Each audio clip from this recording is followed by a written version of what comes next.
Without further ado, we will go to the second session titled on Innovative Pedagogy and Continuous Assessment for Effective Implementation of NEP 2020.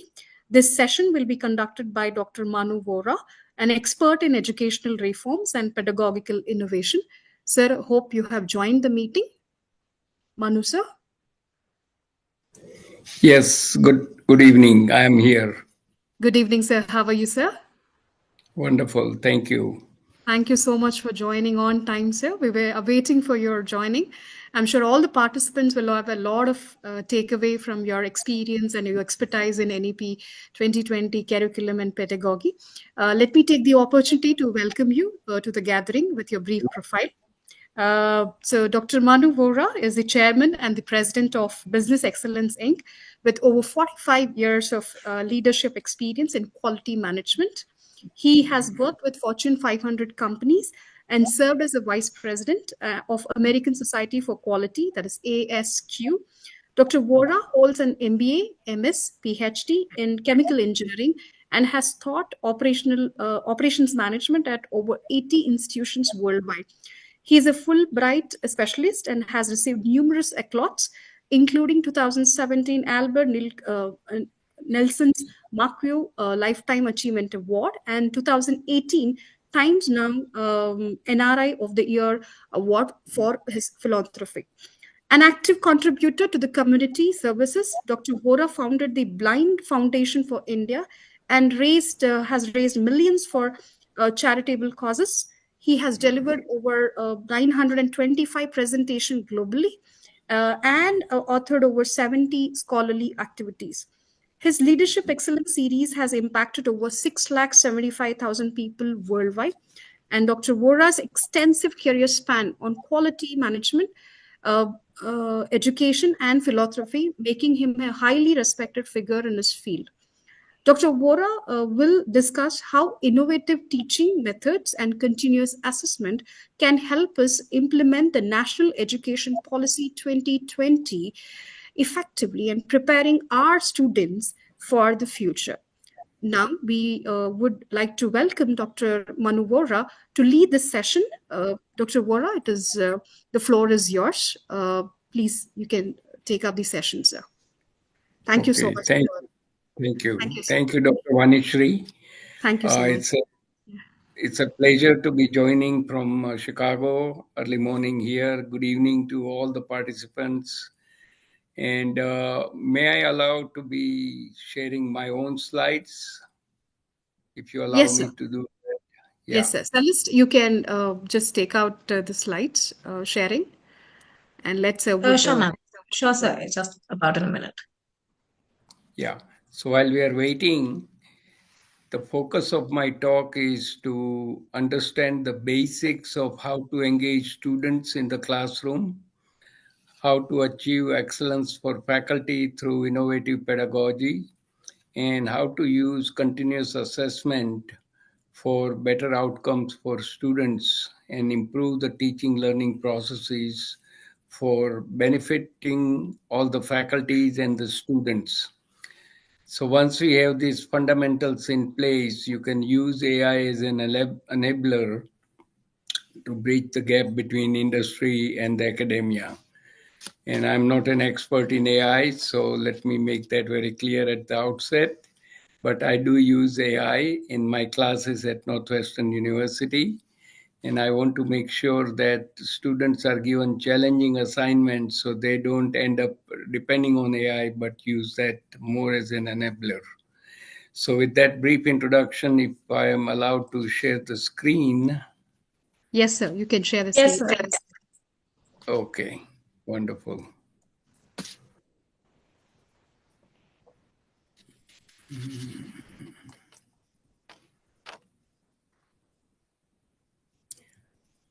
Your screen is visible, sir. Visible. Okay, wonderful. Yes. You have to just keep it on the presentation mode, sir. Yeah.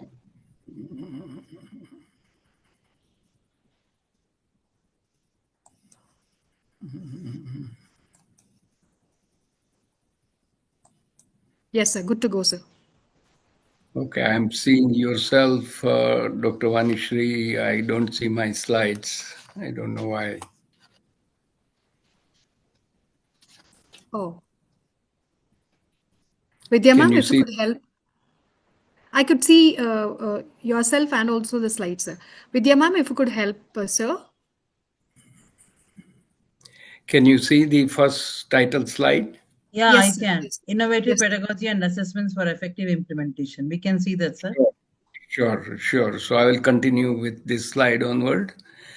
So the outline for my talk is we'll begin with some of the higher education challenges we are facing in India. And big focus should be on imparting value education according to NEP 2020. And then I'll take you through the innovative pedagogy for improving learners' engagement, faculty excellence, and introducing the concept of soft skills in curricula, guidance from the AICTE NEP 2020 Implementation Committee, and effective assessment rather than focusing all the energies on midterm and final exams, and we have plenty of them. Some references, recommendations, and generally, I request all the participants to take two takeaways from the session, because once you start learning something, you have to take few items, few nuggets to take it back where you come from and apply them for the benefit for yourself and for the institutions you come from. So let's begin with some of the challenges we face in India. According to the Ministry of Education, well over 6,000 engineering technology institutions enrolling around 3 million students annually. And this is a little bit of older data, but the gist of the slide is that we are failing our students in giving them the right skills. So out of 1.5 million engineers entering the job market, million from engineering and 500,000 from polytechnic and diplomas, a survey done by a Delhi-based company shows that only 7% were suitable for core engineering jobs, and which is very low. So the bottom line is our graduates are not given the proper skills that is leading to unemployment. And shocking stats at the bottom, this year's placement 23-24, around 8,000 IITians, around 38% did not get the placement. If IITians can't get the placement, what about the rest of the universities and colleges in India? So this is a serious challenge, and the root cause of the problem is the way we have adopted the British system and still embedded with that old ways of teaching and learning, which is essentially mugging up and vomiting in the exams. That is not serving the students, nor the faculty, nor India at all. So if we look at the left-hand side of this slide, current state is rote learning and focus on dry theories. Our curriculum is outdated, not keeping in touch with the industry. And big thing I've been observing for the more than a decade in India, a lot of no focus on soft skills in the curricula, big focus on hard or technical skills only. There is not enough focus of quality at the system and curriculum level for education. Faculty have a very little or no industry experience, and very difficult to just stay with the static knowledge. Very hard to get the knowledge refreshed. No industry interactions, very limited. Some enlightened universities do that, and alumni engagements are lacking. So we need to move to the desired state by improving the learning methods, inquiry-based, best-in-class practices, align the curriculum with the industry needs, instill quality at system and the curriculum level. Faculty must acquire industry knowledge. Either they work in the industry before joining academia, or they do projects working with the industry people, taking students on working on the projects, and continue to renew and upgrade the knowledge. Invite people from the industry to sit on the advisory board at the department and at the university level. And alumni needs to be engaged, put them on the pedestal. They will bring a lot of good resources to benefit the institution and the alma mater they come from. So this is the landscape in India. Unfortunately, we are still going to do the same thing again and again, and NEP requires that we need to change the system in a fundamental way.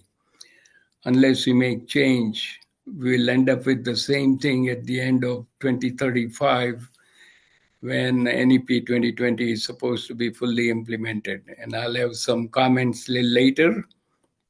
And by the way, I'm going to make this presentation totally interactive, several breakpoints where we'll stop, get the input through chat, and moderator will help me to get this thing done. And one more item, value education in India. Now, biggest thing I've been observing on the western side of the world where I've been teaching for more than 32 years, that students get engaged in the community service and they get benefited right through the high school to get into the better colleges, and then they continue their effort throughout their life. So the Indian knowledge system and focus in NEP 2020 is that we need to impart the key values for character building and making the best Indian citizens who can compete globally. The core ethics, honesty, and integrity, compassion for others, practice of non-violence, practice of truth, respect for the elderly, respect for the environment, and reverence for the teachers or the gurus. And we as a faculty should build the spirit of collaboration and cooperation rather than competition and cutting each other out. So, with that, I'm going to stop now and look for some key comments right away from the moderator, Dr. Salish. Please help me. Yes, sir. Yeah. So the chat box open as of now for any questions that needs to be addressed. Okay, And or till the question comes up, Celeste, we will take a few questions which we have already lined up. sure. Sure. Sir, when we talk about the traditional thing, the current status, what you showed it, to the what we have to move ahead. One of the Right. point which you said was the faculty should come from an industry background, which is like where we already opened like a professor for practice. But the Yeah. how do you differentiate now from an academic to industry oriented faculty? Because not Yeah. all the faculties who come faculty members who come from the to the academia are industry oriented, or if they have not come, how do we bridge this particular gaps? Yeah. So I'll begin with my own background. So before I started teaching, I had 18 years of industry experience. And when I joined teaching the business school total quality management class, my students were delighted because I can bring both practice and the theory together. So one observation I have is either the faculty has worked in the industry for a few years, then joined the academia, or secondly, they can do projects working with the industry. And this is where if you have industry people sitting on the advisory board, they can create a lot of projects where faculty can do work on a project solving industry specific problems and take the students along to work on the projects. So that's one way to gain the industry experience. How does the industry work? What makes them get better, and then get input from the industry to improve the curricula, research projects, etc. So there are a number of opportunities available. Third thing you can do is invite the industry experts to come and talk to the faculty, share with them what are the ways in which they can engage with the industry and get the benefit of learning from the experts from the industry. So multiple ways of doing it, but needs to be very focused, and you need to work with the right people. And of course, alumni can play a big role because they could be from the industry, serve as the industry expert, as well as alumni who have a lot of good feelings to come back to the alma mater. So that will be my brief answer to your question. Okay, very good take up. So, like we have to ensure that industry alignment is there, even though the faculties have an industry background. Let them take up some good projects for the industry. So, we're also looking up like how do you think about like how do students goes for an internship? How Yeah, do you suggest for faculty internship? Like they go for 3 months or whatever period, they work with the industry, understand the background because there's a lot of upgradation which is happening up in every industry. yeah. So how do you align? How do you see this faculty internship programs?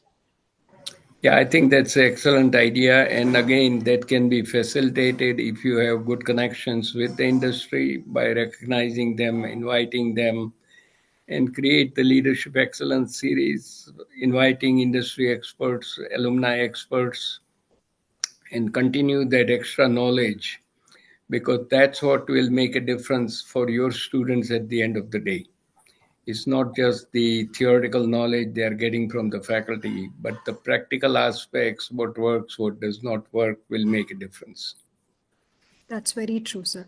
So, this frequency, considering the same question, okay, what should be the frequency of curriculum upgradation, sir? Because the way the things are moving around the world, because of technology intervention in every sector, even though we bring a lot of value add programs, open elective program, choice based programs, a lot of specialization, new specialization, customized specialization, micro specializations, and all. How much of do you think that the frequency of upgrading the curriculum will support the skill development? Because skill is something which have taken care. Your statistics was saying that if the engineers hardcore have only 7% of their things. So how do we ensure that we prepare these students to this sort of a skills oriented? Yeah. So, one thing I'll be focusing on soft skills, which are very critical. So, I'll leave that comment out for a little while. Okay. And other thing is curriculum upgradation. When the industry trend changes, you must be renewing your curriculum. That's one basics. Secondly, every year take a look at scan your curriculum, work with the industry expert to see are we in alignment. If you are not, make the adjustment as needed yearly, every 3 years and every 5 years for sure. So there are a number of touch points you can do, and you Okay. can only do it well when you have the industry experts working with you. Okay. So building that relationship is quite required and very, very critical. So once you have that relationship, that information will keep flowing, and you will be ready to keep doing the right work of upgrading your curriculum. Okay. So maybe my last question, as a moderator, I would like to take it up. When you see the curriculum upgradation, are we preparing the students for the corporate or a self-employment? Because when we take two different wings, Yeah. corporate to the self-employment or the entrepreneurship, to be very specific, uh, how do we have to upgrade our curriculum, or do we have to do a competency mapping very earlier and ensure who will take up what sort of a thing and then prepare them? Well, I think it's a mixed thing. You need to Okay. focus on the industry need. At the same time, entrepreneurship should be Correct. focused as well. Yes, yes. And bring the entrepreneurs to come in and have a roundtable discussion how they became successful so they can impart that knowledge to the budding entrepreneurs at the university. And those are kind of interactions, give and take, will make it very, very meaningful and very effective. So I'll leave it at that. Okay, fine, sir. Sir, I have one question from Dr. Dilip Kumar.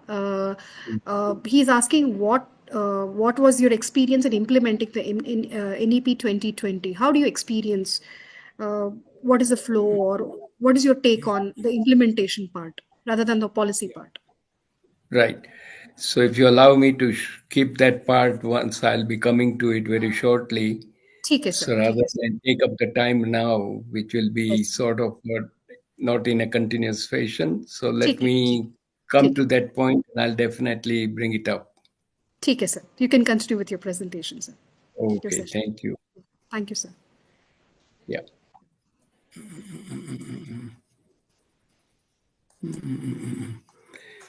I trust the screen is visible with the innovative pedagogy. Yes, sir. Yes, sir. Yes, sir. Yes, sir. Okay, thank you.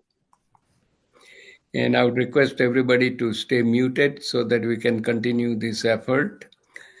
I'm going to now focus on the learners' engagement part. So when I started teaching in 93, my real focus in the classroom was to have my students involved in their own learning. And once they learned something, they were required to be applying the new learning and sharing it within the team, within the class itself. And in my classes, and of course, here in the Western world, we leverage peer learning and tremendous class interactions because there's so much knowledge base, and particularly at graduate level where I teach at Northwestern Illinois Institute of Tech. These are the students who are at the mid or senior level. They have a lot of industry experience and they bring wealth of knowledge. So we need to tap into that resource. And same thing can be true as you have senior students. They have done the internship at least 1 or 2 summer. Then they bring in the expert ideas from the industry, how it works, etc. So engaging them and learning from them, that peer learning is very critical. I'm going to present the 12 keys to the kingdom for learners' engagement. So let me populate them.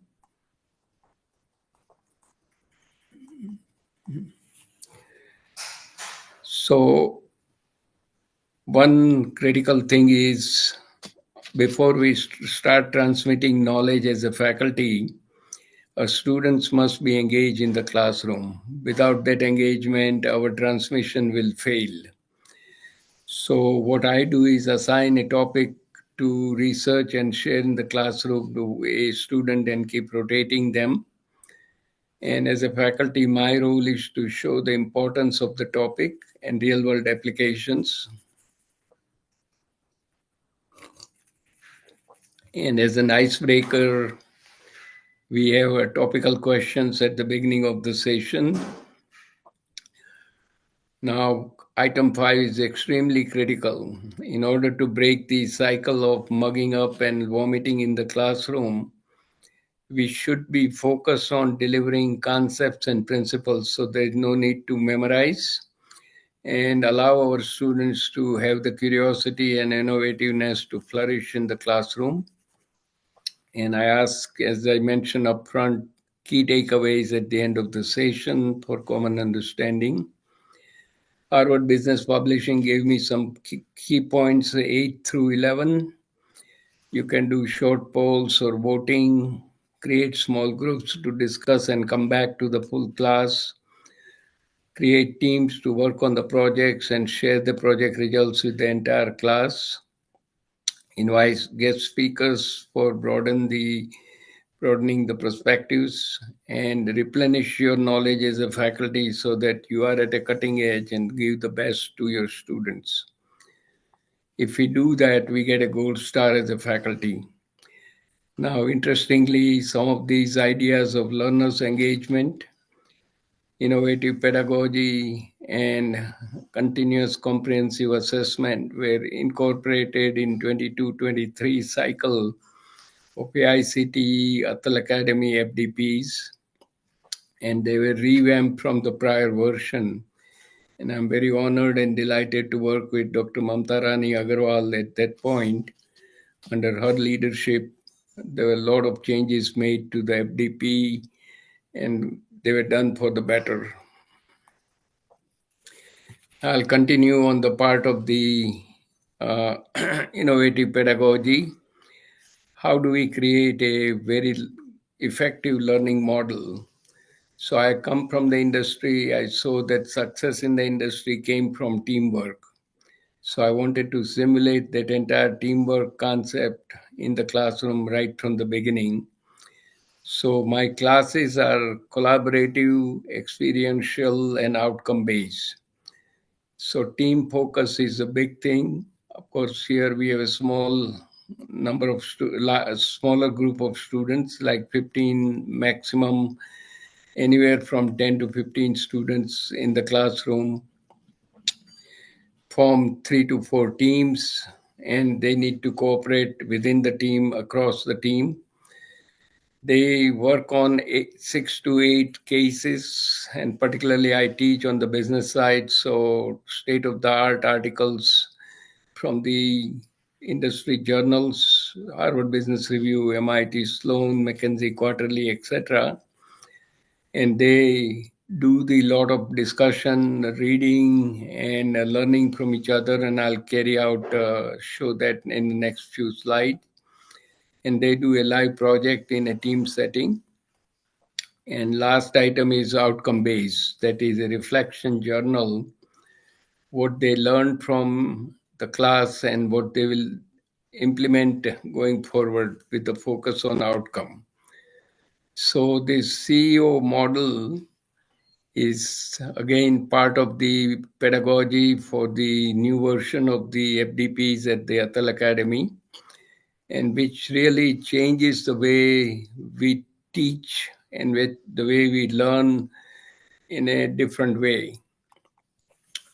So I mentioned about 6 to 8 articles in a given semester. So they take the articles, read individually, and then they discuss that article and come up with a 2-page summary per team where they focus on few bullets on key principles and practices from the article.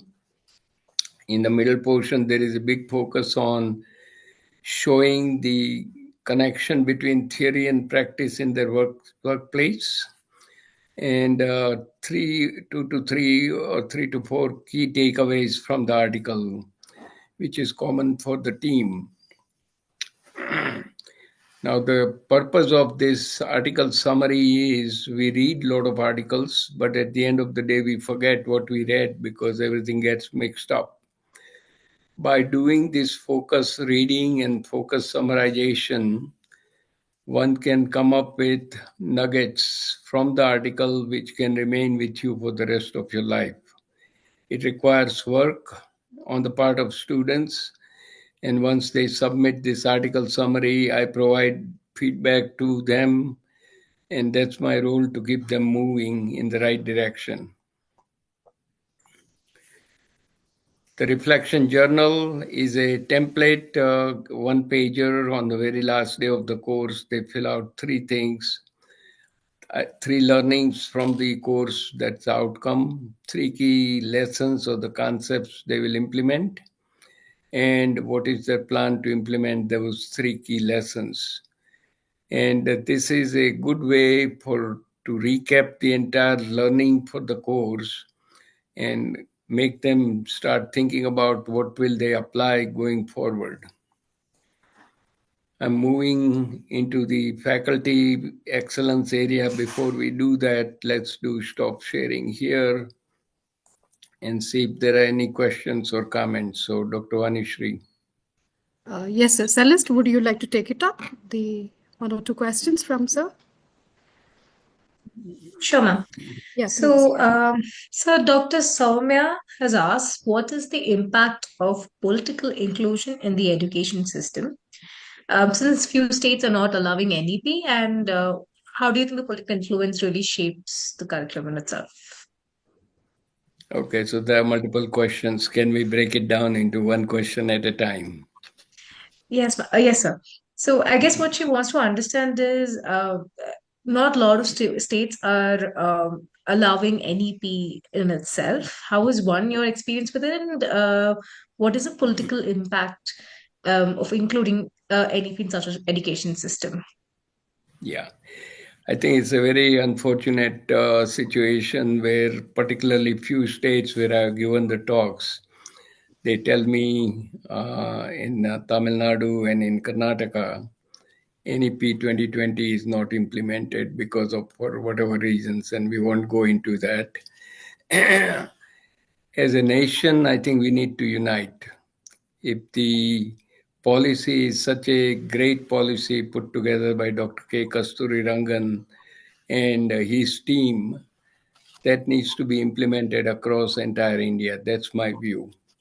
Because you cannot have the pockets of excellence and others are just falling behind or doing things on their own. So if the entire nation implements the policy, the benefits will be tremendous. And India can become the education center of the world, which is the objective of the NEP 2020. Unfortunately, that's not happening. I don't have any solution for that. So let's get the politics out of this discussion. Correct. Next part of the question, please, Dr. Salis. Yeah. So we also have, sorry, ma'am, should I Yeah, continue? please go ahead. Go ahead, Celeste. So we also have Dr. Mahesh Chandrabat. He's put up a question asking us how can innovative pedagogy techniques be tailored for industries like mechanical engineering, and how could we ensure better engagement and improved learning outcomes? Yeah.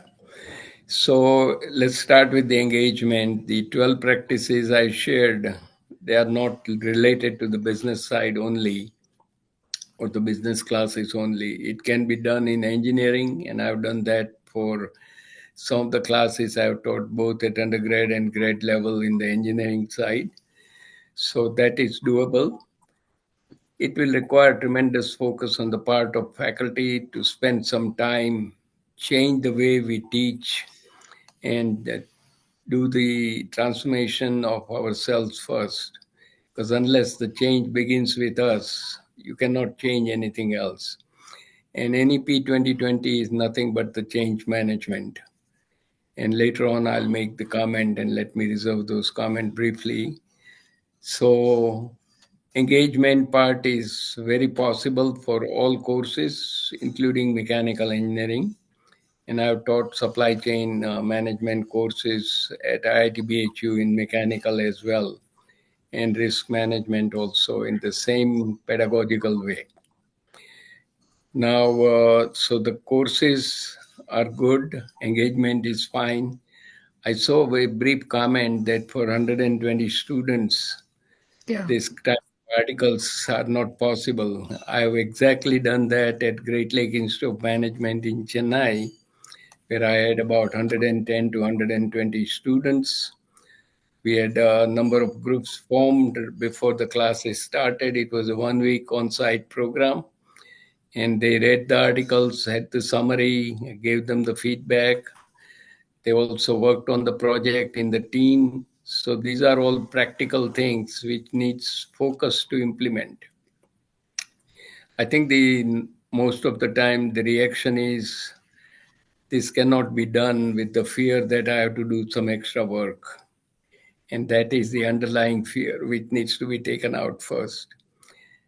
Apply it and see if it works. And once you put in effort, you will see tremendous results.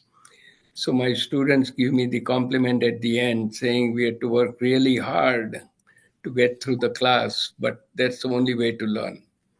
You don't make it easy for students who just fly by or slide through the class.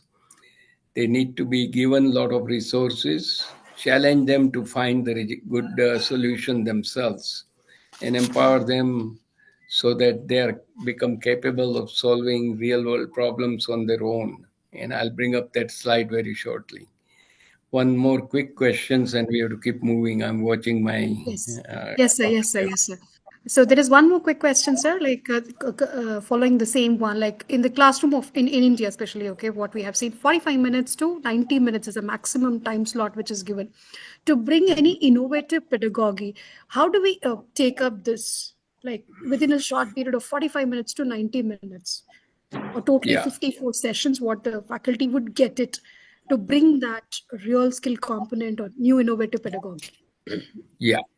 So you need to balance it out. So you want to deliver the new concepts, but at the same time, don't forget to engage them and make that as a part of continuous learning process. And bring in this idea of giving sometimes to students to think about and present their findings in the class, because that's a better learning experience rather than one way give all the things from your side. Open it up for students to learn by asking questions. And that's one more comment. India students are shy. I myself was very shy when I passed through the BHU 64 to 68. Didn't ask many questions, and sometimes the faculty puts you down when you ask too many questions as well. So we need to encourage our students to open up and ask questions. So it's not a gospel when faculty says something that's the ultimate truth. No. Here, the students challenge us as a faculty, and we have to take it back and say, yes, I don't know about it at the moment. We'll do the research and come back and share with you the real things. So those kind of changes we need to bring in and bring a new discipline where it's inquiry-based learning rather than take it whatever is given by faculty one way. So you have to structure your class 45 minutes to 90 minutes to have all different components well balanced, and at the end take the stock. Did they learn something, and are they getting what you are trying to tell them? And that closing the loop at the end of each session will be very helpful. Okay, one quick question before we Yes. move.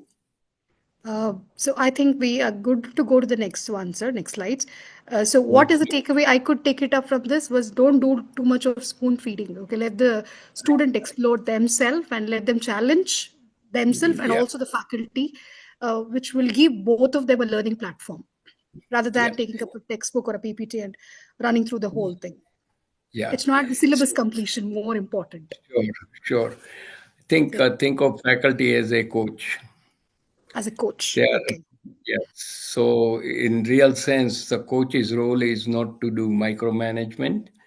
They give you the overall guidance, and students should be learning on their own. So I'm sure a lot of you are aware about Khan Academy concept. correct, sir. Students do all the learning themselves. Teachers come and ask, tell them what is the difficulty, what is the difficult question. Then they explain only those areas which are not clear. Okay. And I'll tell you one thing, I had a good practice when I was undergraduate student. I would always prepare before the class, have enough basic knowledge, attend the class, take copious notes, and then go back and review it one more time and put it in my brain bank. And that's continuous learning rather than focusing at the end in the last 1 week or 2 weeks. That's the best way to learn and acquire the knowledge. And then you can implement and address any tough questions comes up in the college and the university. Okay. Correct, All sir. right. I'll go to the next slide, Yes, please, sir. if you Yes, sir. allow. Yes, sir. Sure. Trying to balance the presentation with the questions. Yes, sir. That's always good, Yeah. sir. Yes, definitely. Thank you. So we'll move on to faculty excellence. Let's look at what Albert Einstein is telling us on education. It is the supreme art of the teacher to awaken joy in creative expression and knowledge. If you can't explain it simply, you don't understand it well enough. And this is what we as a faculty must focus on. Take very difficult subject, simplify it, make sure that there are no complexity left, and then you explain, students will get it. Only source of knowledge is experience, and this is what the earlier discussion we had about industry experience. And learn from yesterday, leave for today, and hope for tomorrow. A lot of good takeaways from Albert Einstein, and let's hope all of us take few things at heart about what we learned from this slide. Average versus gifted teacher. The average teacher explains complexity, but the gifted teacher reveals simplicity. I would assume that all of you who are attending this program will try to become the gifted teachers by cutting down the complexity and give the best to your students. Faculty excellence model, and these are the comments I've been seeing it since my teaching on the ground in India since 2016, starting at IIT under the Gyan program from MHRD, and then Fulbright Specialist Project on the campus, and then a number of sessions delivered for AICTE ATAL Academy between 2020, 2021, etc. That faculty learns in a solo fashion. They need to be learning more in a collaborative fashion. And I'm using the very famous CSIR acronym to bring it home. And once they are doing the collaboration, they can learn scientifically under the guidance of eminent faculty by doing a lot of introspection and reflection, and leverage the peer learning and the class interaction. So if the faculty is trained in the collaborative learning and doing introspection and reflection by going through the articles, reflection journal, etc., they can empower their students with the same pedagogy, same methodology for the benefit of their students and the institutions. So this is the need for the day. Rather than you attend the session in a solo fashion, no collaboration, no interaction, you take MCQ at the end, and if you're lucky, you clear it with the threshold and get a certificate. And then you forget what you learn. That's not the way it should be. Now in Sanskrit, there are many forms of teachers. So at the beginning, when we share info, we are Adhyapak. When we blend knowledge to the info, we become Upadhyay. When you start sharing skills, you become Acharya. When you blend the insight, you become Pandit. When you add the visionary thinking, you become Trishta. But at the end of the life cycle of a faculty, when you start to share your wisdom, you ultimately reach the pinnacle. That's the title of Guru. And we should all aspire to become the Guru in our topics and in our subject areas of interest. Interesting to remember, faculty must educate students by engaging, energizing, entertaining, and empowering them. And all of those levels are necessary to motivate students to learn something and be useful to themselves and the society. This is, in a nutshell, the role of the faculty is to engage, excite, empower, and challenge. You can engage them by creating small groups, excite them by showing applications, empower them by sharing a lot of good resources, and then challenge them to find their own solution. So we don't do any favor as a faculty by giving them solutions, just challenge them, use the resources given to them, and work in the teams to find the right solution and solve the right problems.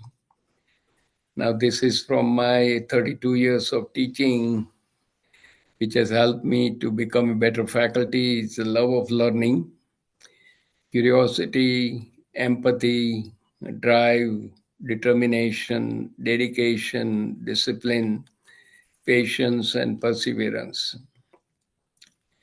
And I just completed 79 last October, and continue to learn every day from reading articles, keeping in touch with my subject areas, etc., write, communicate with colleagues, and learn from each other. And particularly, source of learning comes from my students, which keep me young and refresh my knowledge as well. Now, before we move to the soft skill topic, let's do some brief interaction. Any questions, comments, thoughts, very quickly? And we are moving along nicely here. Yes, sir. So one of the questions Mahesh sir has asked is, will you suggest for innovative pedagogy tools during the laboratory session? Oh, Especially yes, definitely. if you could if you could suggest few examples, how do they do it? Yeah. So one thing the faculty can learn by observing their colleagues, if they are doing something innovative, try to bring it in your own lab as well. So that's learning point from other faculties who are excellent in this area. So that's one thing. Secondly, ask students some opinions about if they want to do things in a better way, how they would do it. And you won't believe once you begin to ask the questions and suggestions, there'll be a ton of new ideas coming in on the surface. And unfortunately, I never seen any faculty asking students how to do things better. They all assume they are the best. So that humbleness and humility is very critical. And this is how it works in the industry as well.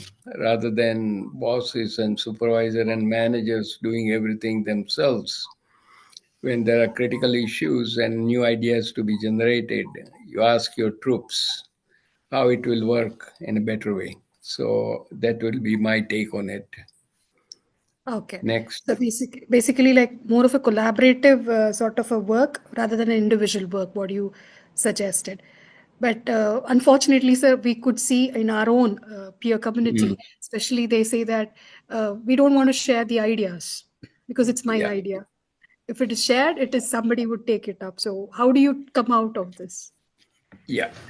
And this is where I think the top level, the department head and directors needs to be paying attention that whose initial idea was there and how is it flourishing to benefit the entire university or the college. And recognize them for their ideas, but also recognize people who take it forward for implementation. So both needs to be recognized, and recognition is very powerful. Once you start doing it, others will come forward with more ideas. So do you suggest for a value recognition or a moral recognition, sir? I believe in non-monetary recognition. So when you have a department meeting, you give a pat on the back to these people who have come up with the new ideas and also to people who have implemented them and got the good results. Give a certificate or maybe some token of appreciation, but money should not be the objective. It should be the appreciation given in public, which motivates most of the people. Okay. So maybe my last question, Celeste, I would take it up, is you said about introspection. So what Yes. exactly that CSR में introspection you meant, sir? Yeah, so introspection is one is when you are learning from the articles, what are the key items you are learning, principles, practices, what are the key takeaways individually, and then collectively when you discuss it in the team, your knowledge and your horizon will broaden because everybody have a different perspective. When you blend it together, you will become much more powerful by learning from others as well. So that's the introspection. And also the reflection journal is a lot of introspection at the end of the day. What Okay. are the three learnings, three lessons you will implement, etc., which Hmm. requires reflection and some introspection. Okay. So I have a little different question before you take up the next slide. Yeah. One of the participant, Dr. K. Dilip Kumar sir, has asked why all of a sudden NEP 2020 when we were doing pretty well and Mhm. things were going right, but why even though it has been not piloted, tested, uh, got the things, but suddenly all of us been enforced with the NEP 2020. How far it is right is a question. Yeah. Hatke se, yeah. Yeah. Yeah. So my question will be, let's ask frankly, was it going okay? Leaving aside who have become successful, are we taking care of the masses? Coming from rural area, and I heard part of the discussion from the previous session, Dr. Veena was mentioning the lack of soft skills, communication, etc. in the rural students puts them at a disadvantage in the competitive world.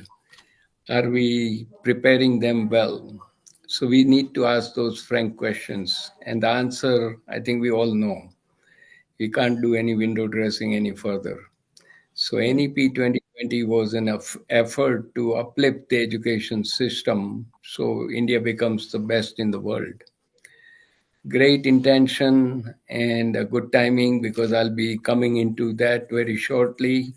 What are some of the challenges and how do we go about finding a better solution for NEP across entire India? So I'll leave it at that at this point and allow Yes, me sir. to. Yes, Yeah. sir. Please, sir. Go ahead, sir. Go ahead, sir, with the presentation. Okay. Thank you.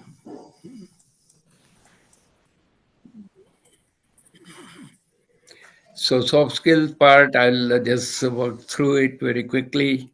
And by the way, this is needed both for faculty and students as well.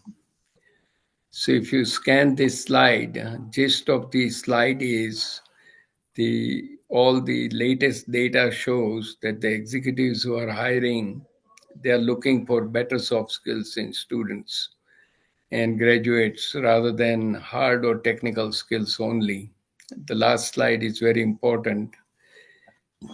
The new hire ability to work in a team is most desirable over problem solving, analytical, and quantitative skills. So here is a mismatch. Industry and the workplace needs better soft skills. Institutions, colleges, and universities are preparing students with hard or technical skills only. So unless we change, this gap is going to be keep hurting our students and leading to unemployment and underemployment. So one of the soft skill is communication, fundamental for success of anyone, whether you are a student or a faculty or working professional. It's very instructive slide. No matter what job we have in life, success 5% from the academic credentials, 15% from professional experience, but 80% from our communication skills.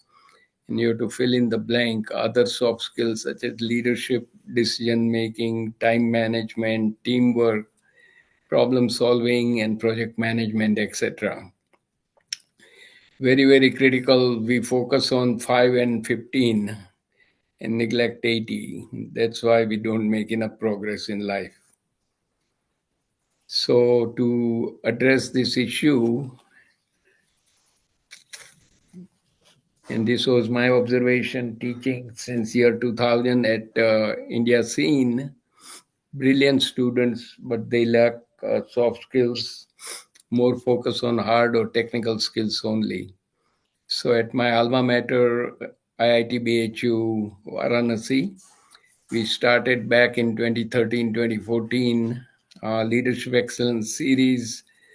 This is the third version of it, truncated to 6 sessions: leadership, decision making, time management, teamwork, project management, and career development guidance. And we were so honored to be partnering with AICTE, ATAL Academy, Alma World, and State of Uttarakhand to deliver this soft skill program in 2022, March and April, to people, faculty, and students, including IIT BHU students and faculty across entire India. And currently, we have well over 92,000 views on the YouTube on the recorded basis sitting at the AICTE website. All these sessions were recorded, individual YouTubes were created, and these are all public.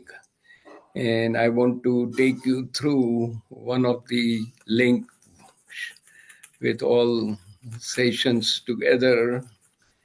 And I need to share that. It's a tremendous resource one need to tap into, and it's all free. So this is on the website sitting at the IIT BHU Training and Placement Cell.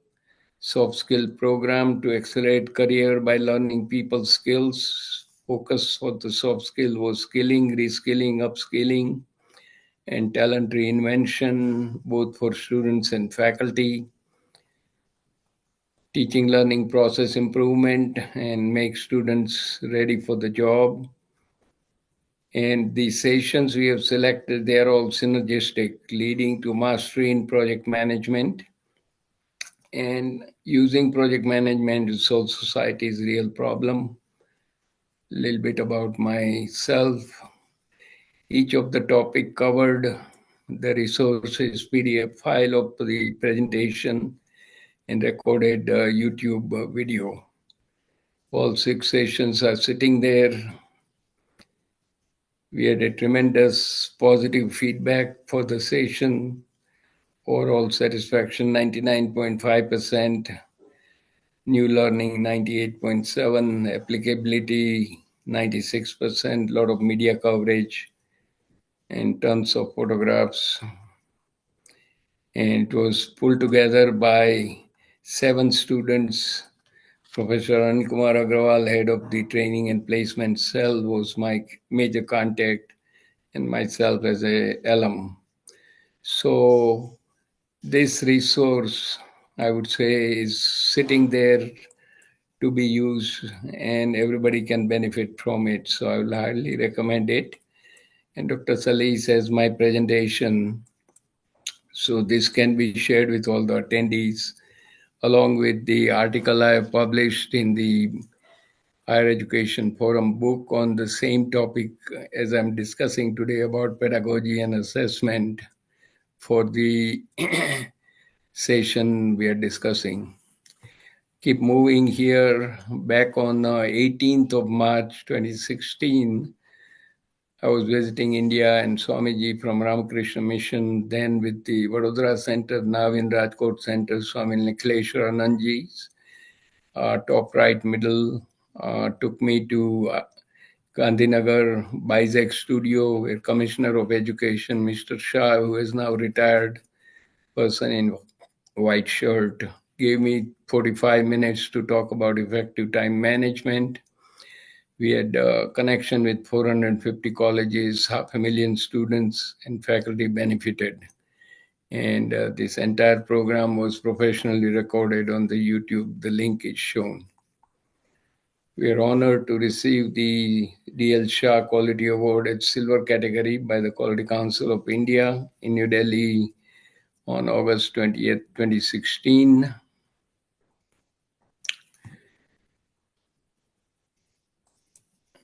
I'll take 1 or 2 short questions and then dive into NEP 2020. And we have to keep now moving forward, half an hour left. So one of the so I would take it up one question which we have it up. How do we ensure to have more of job creator than the job seekers? The NEP Yeah, 2020. yeah. With So the it's India interesting. being the largest country now, so how do we ensure uh, we create Sure. more So job one, creators? yeah. So we had in 2015, Dr. Muhammad Yunus, he was here at my alma mater, IIT Chicago, giving a talk. We had the honor to take him to the Chicago Public Radio for his interview. And he made a very interesting comment that our teaching system is out of sync.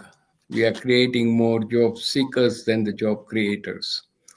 In other words, the curriculum should be geared towards entrepreneurship, giving them all the ropes they needed to start as a budding entrepreneur, creating an ecosystem where entrepreneurship is encouraged, enriched, and empowered for the students who have that mindset. Not everybody will become entrepreneur, but 10 to 15 to 20% of the students, if we channel their energy, they will really excel in that discipline, and then they will employ hundreds of their peers and others as they go forward. So that's about changing the education focus, creating the opportunity for them to learn from other entrepreneurs as well. And that is, I think, is lacking. If you take a scan of the India scene, very few entrepreneurship centers in place. There should be many more. Government is earmarking a lot of money, it's sitting there not being used properly. So that's the sad state of affairs at the moment on the entrepreneurship side. It's definitely a gap. One quick question. Yes, sir. How do we bridge this? Like we have enough funding, but there is no channelization of this funding, and also there is also a lot of requirement of social entrepreneurship rather than just Yeah, for profit. So how yeah, do we bridge this gap, sir? yeah. So look for your own faculty who have the entrepreneurship bent, empower them to take other faculties and inculcate them into the entrepreneurship area. And once the bandwagon starts, and if you recognize them for their good work, good results will follow. So that would be my brief comment about it. ठीक है, sir. We'll go ahead with the presentation, sir. Okay.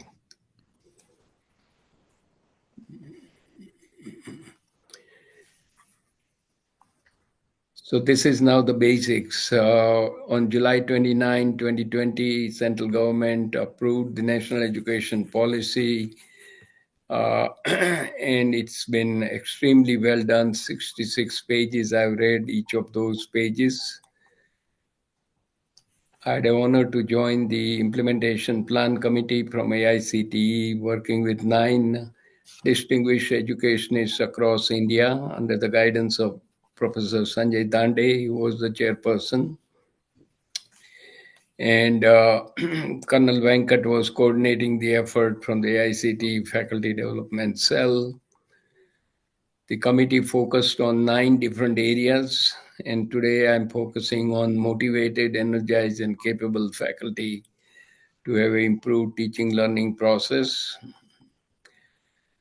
The work of the committee was published as a op-ed in the skilloutlook.com.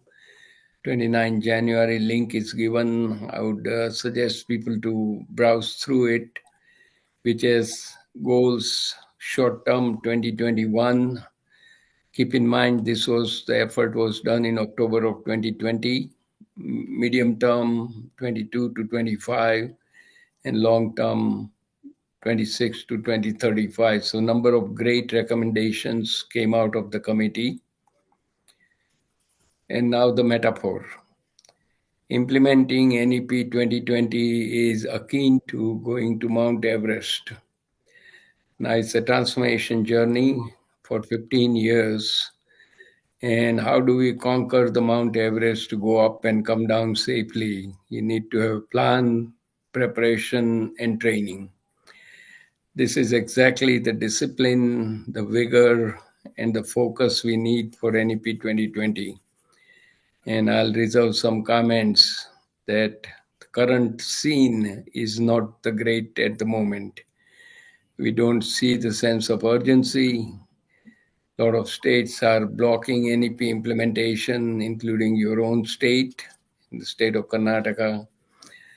So there is a need to do something better. Any change or a transformation has a foundation with the 3 pillars. Leadership, which provides the direction. They create the change and lead the change. You need the employees to implement the change, that's the faculty, staffs, etc. And you need to have project management discipline as a backbone to carry out the transformation. All 3 are critical and they work hand in hand. With my 35 to 40 years experience observing the transformation or leading some of those in various sectors, I've come to conclusion that the 3 C's needs to be working concert. The CEO, which is the director or the vice chancellor at the university, they lead the change. CFO, which is the registrar managing the money, manage the finance. What is missing in the educational institutes is the CPO, Chief People Officer, the human resource manager, human resource leader, because they bring in the right talent to carry out the transformation. Industry has benefited from all 3 C's, CEO, CFO, and CPO. educational institute needs to think about installing CPO, which will take away the burden from individual department heads to look for individual faculty. They bring in the central pool of faculty to meet the needs of the entire university, college, etc. Now, two critical slides, key challenges for implementation. In order to do it effectively, and let me ask some questions and just I'll make a general comment. 4 years have passed, actually 4.5 years. The progress is very sketchy. There are some pockets of excellence, but the rest of them are struggling. And some have already declared victory by doing little thing on a shotgun manner, that they do take one small piece, complete it, and they say, yes, we are done with NEP 2020, which is very sad state of affair. And I'm a little bit harsh here, but that's the reality. As I mentioned earlier, need to engage alumni and industry expert. The communication of the strategic plan with all stakeholders. So those who are attending today can ask the question to themselves, is NEP 2020 implemented at their place? Who is empowered to do it? Is it one or two people, or everybody is engaged? Is there any communication plan? Is the progress being shared throughout the every quarter? And are you celebrating any success? So those things are lacking.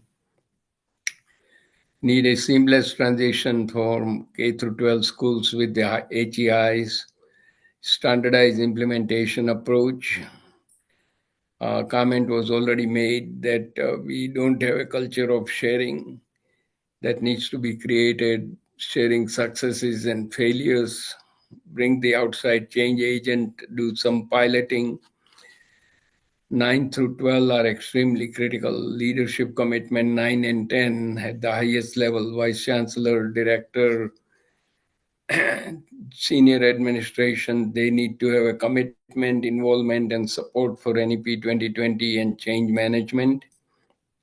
And they need to understand their role and knowledge about the sustainability. And keep in mind, the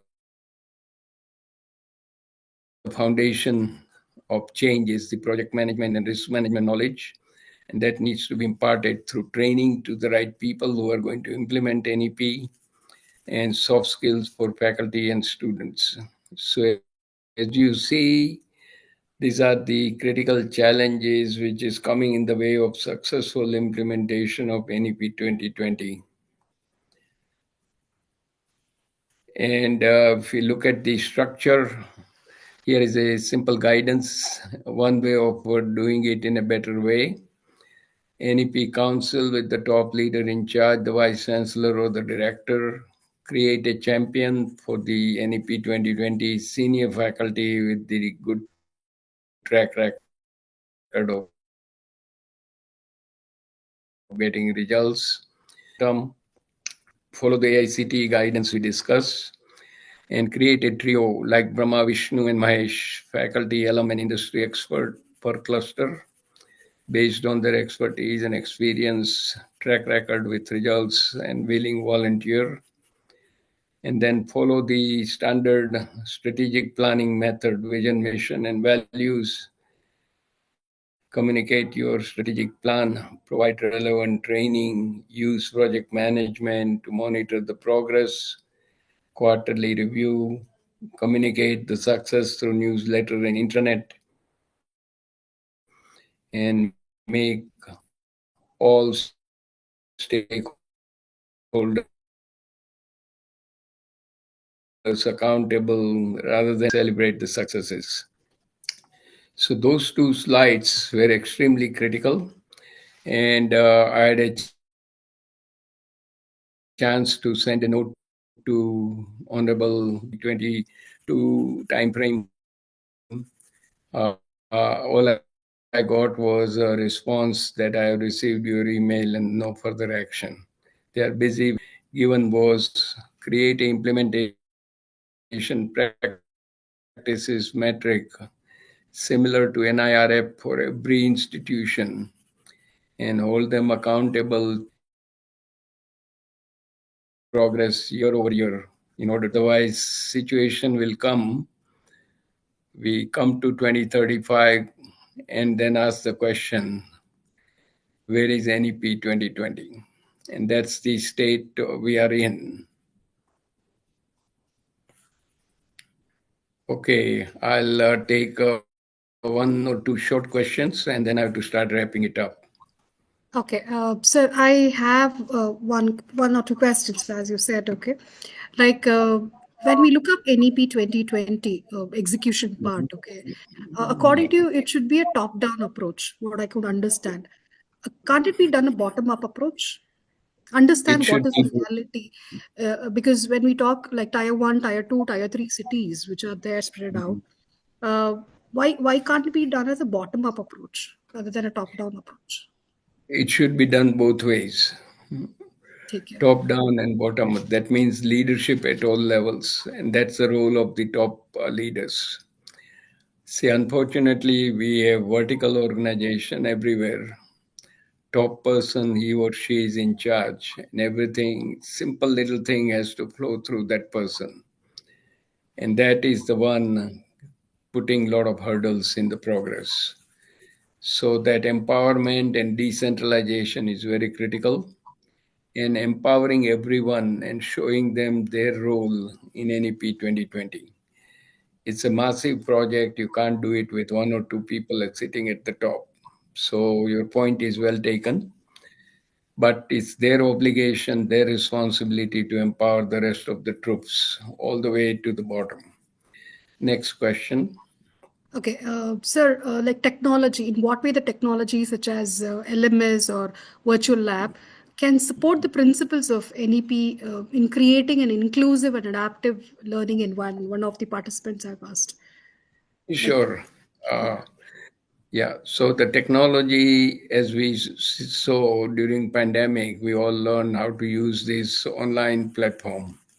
Prior to that, there was a lot of hesitation for people to come online, right? They all wanted people to come on site and do the talk, which is not you are not able to scale it up.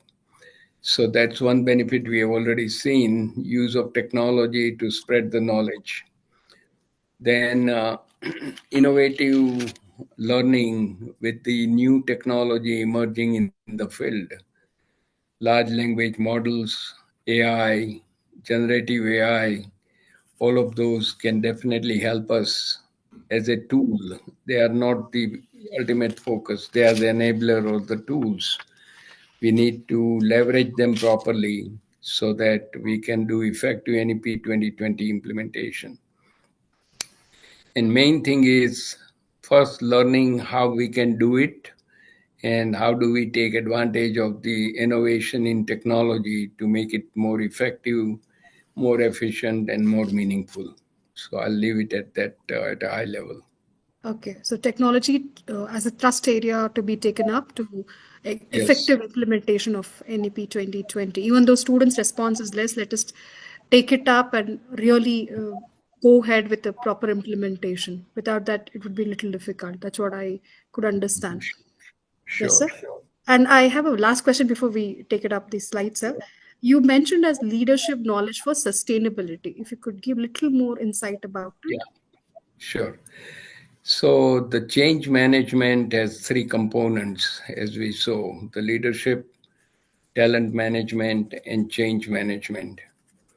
And one slide I'll mention about it.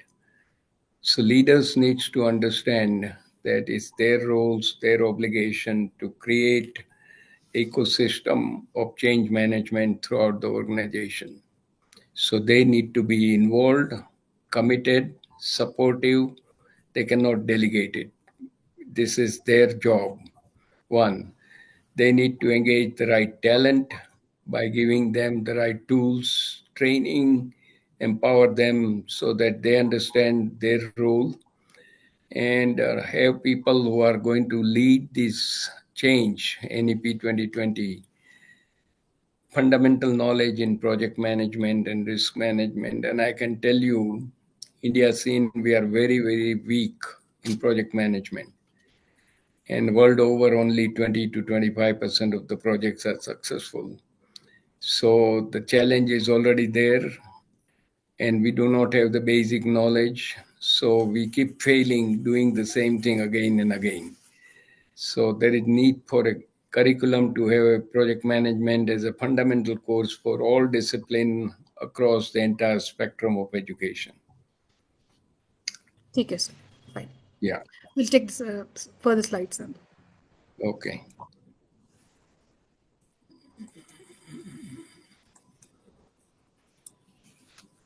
Now I'll just skip through it very quickly. Implementation, advising, and guiding. Honored to work with 9 different states in India and 3 union territories. I won't go into detail. You will have the slides so you can look up the places. Soft skills, we talked about earlier.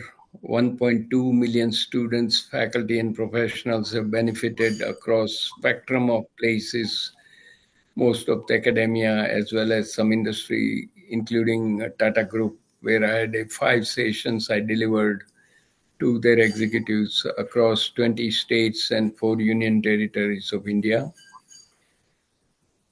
We have specifically offered FDPs and CDP, continuous development program for students, FDP for faculty and leadership, vice chancellor, director, principal level. And answer to your question, Dr. Vanishri, sustainability, leadership, talent management, project management. There is a US Baldrige framework for education excellence, importance of community service, etc. were part of the module. And 16 people across 8 institutes, 6, 7 different states attended that program. Project management, deans and department heads, and soft skill for faculty, etc. So this is the training which has been delivered successfully with good results. And I'll flow into the last item, effective assessment, and then we'll take a few questions and wrap it up. So my comment is, as we are wedded to the British system and tremendous focus on exams, and I've taken all of that until the age of 22 before I came to US. None of those exams I remember, or none of them, whatever was done, not useful in the practical life.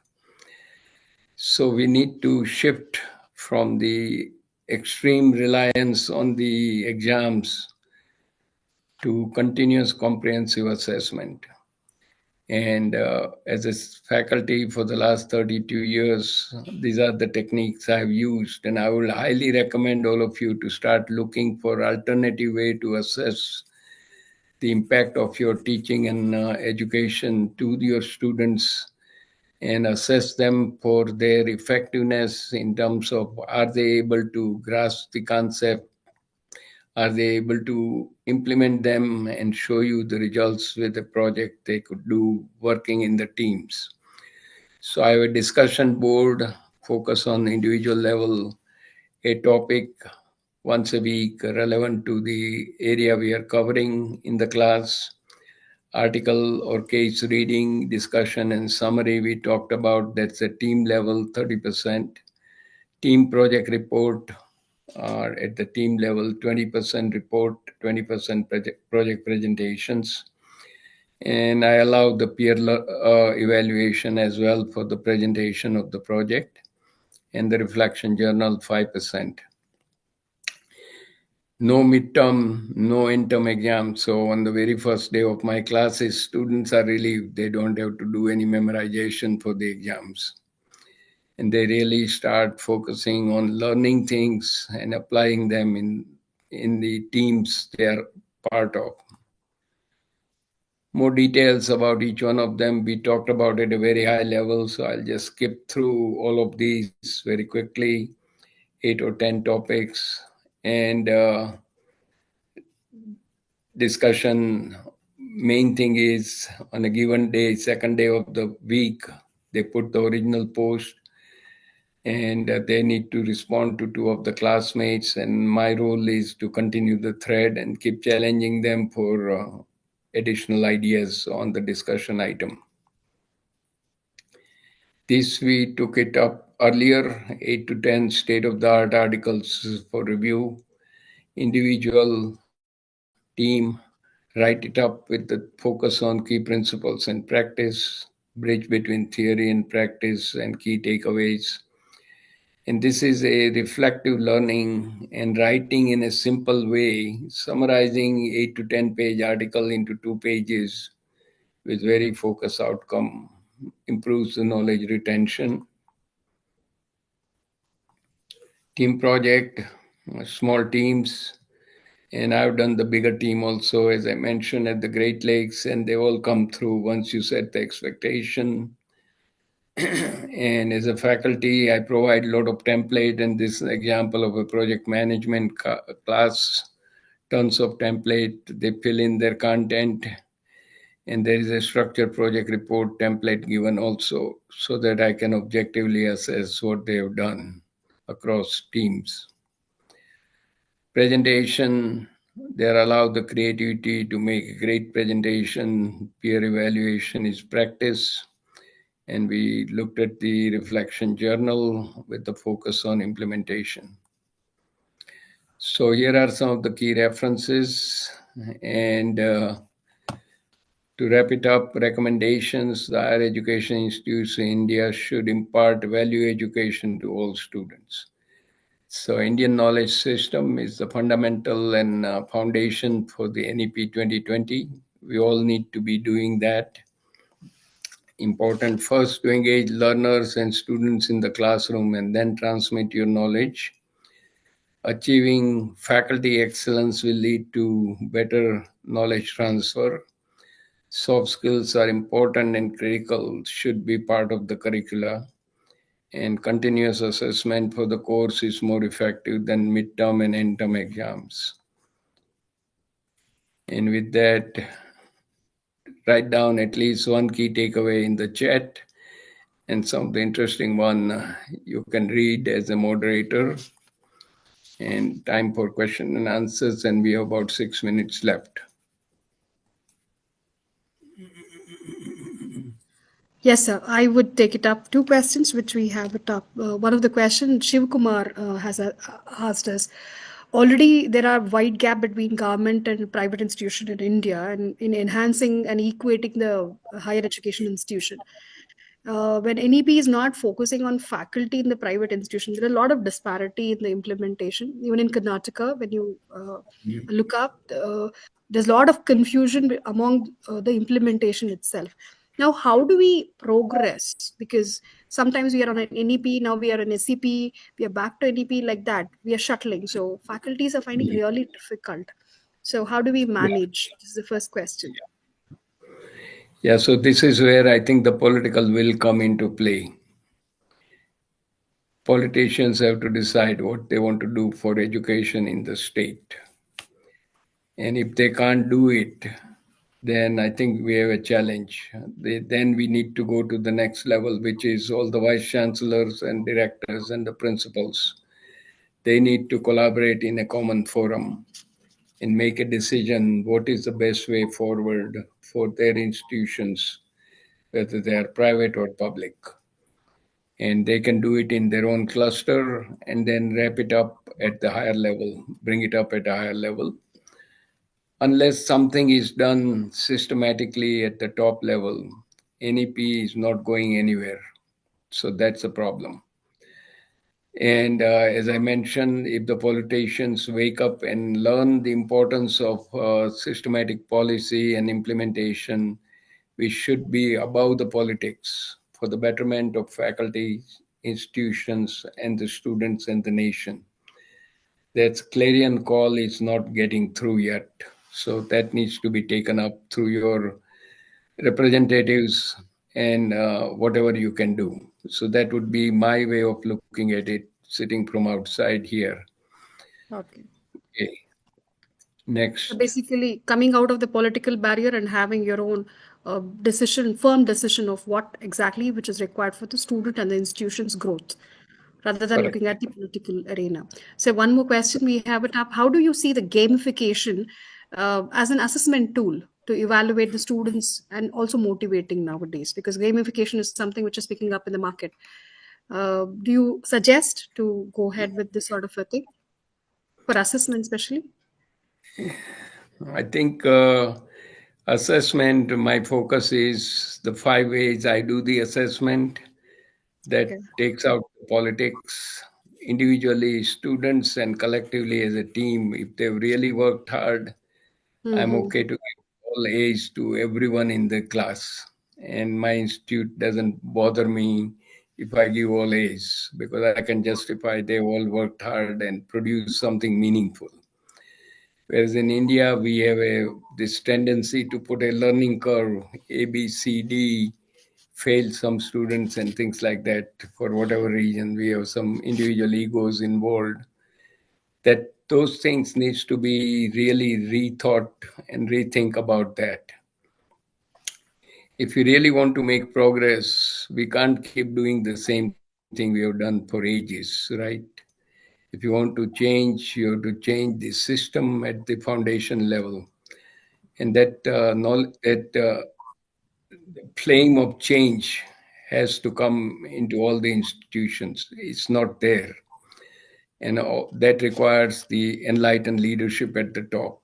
They need to understand that doing the traditional way of things is not going to give us great results at the end of the day. You keep doing the same thing, you can't expect anything better down the road. So, can you explain a little bit more about gamification for the assessment? So basically, we have a simulation done uh, for the any project. Now, take an example. If I have to do one assessment on the corporate valuation, where I teach corporate valuation, so instead of putting them on writing assessment, we do proper valuation. We take up the financial statements, understand, make them understand how do we do it up, and make a Mhm. role play of that. It is also like a collaborative one Yeah, using technology and infographics and all. They do present it very well. So that sort of an assessment has been coming up but not been accepted at a very large scale. yeah. I think it goes in a very similar way. What I'm talking about is doing a project in a collaborative way and Yeah. then presenting it to the class, what they've done using some systematic structure. Yes. And that should be encouraged, not discouraged, Okay. because that will ask them to look into how the industry works and how the results are connected to the success of all the activities you have done. Because it's Correct. not just enough to do the activity, but look for results at the end of the day. Correct. Yeah. So I would highly recommend it. Yes, sir. So more of an outcome-based sort of an assessment rather than only the Correct. inputs what we give it up. So I am getting a takeaways which you have asked it from the participants. One of them has said it. It is their takeaway. Dr. Manjula's takeaway: CEO model and CSR model is the takeaway what they have taken up. And Yeah. Yetil Lakshmi Narayan has given learners' engagement factors and role of faculty and excellence factors. What you have mentioned earlier also we have got a lot of responses on the takeaways, so I'm sure there were a lot of valuable takeaways from this session, and also a clarity on how as a faculty we should excel, and also how do we have to prepare ourselves to ensuring the students uh, Yeah. uh, to prepare themselves for the future, and how do NEP is one of the game changer in the whole Indian Yeah. scenario, and how do we really have to activate that. uh, Definitely. Yes, sir. So I would end up the session. If there is some more questions, because of shortage of time, uh, exactly 9:30, I have stopped the session. I would request Celeste to take over from here. From my side, thank you so much, sir. Thank you so much for being Thank you, a Dr. part of the whole Anushree. session. Thank you, sir. It was really enlightened for me as a faculty to know a lot of things which is happening around the world, and also your experience, what you have been doing. I'm surely I'll take up SSP program and look through how the things have worked out. Excited to know Sure. about Thank it. you so much. Thank you so much, sir. So, Celeste, I would hand over to you. Thank you, ma'am. Thank you so much. So, as we're coming to ending the session, I'd especially thank both Dr. Manu Vora and Dr. Reena because your sessions have been very valuable to us. It was quite engaging, intriguing. We had a lot of questions come by with both the sessions, and we had a lot of takeaway as well.